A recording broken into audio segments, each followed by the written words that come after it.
สัญญาเจ้าที่เมืองหินเหิบไปอยู่เวียงจันทน์ดนเติบคิดถึงหินเหิบอยู่ทุกนาที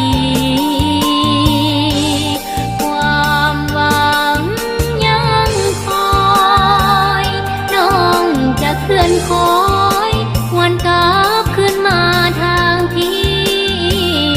อายจงคอยท่าบ่นานวันยอดควันชีวีสร้างตัวฐานะให้ดีให้สมวาจีสัญญาสองเฮาขอโทษเด้ออายข่าวอายบ่ฮู้นำย้อนมีภาระสำคัญฝนตกเสียงฟ้าห้องตึงอันหนึ่งทั้งอายบ่เศร้าน้ำตาไหลยาวดังฝนห้ำลงจะหวนคืนมาเมื่อสิ้นภาระจะหวนคืนมาใต้ห่มกระโดนต้นเก่าเคยจะเว้าสัญญาสุขสมน้องคงสุขใจเหลือคมชีวิตสุขสมเมื่อคืนตาวมา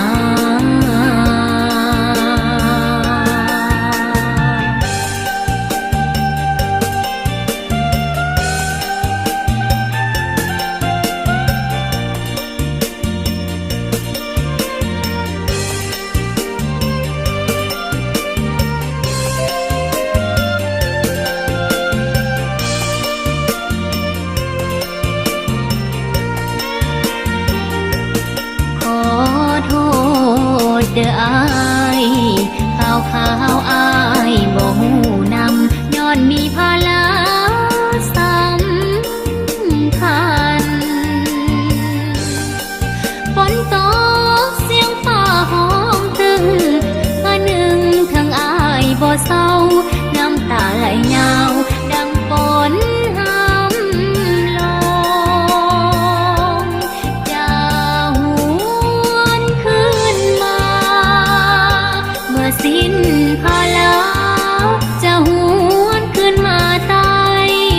ห่มกระโดนต้นเก่าเคยจะเว้าสัญญาสุขสม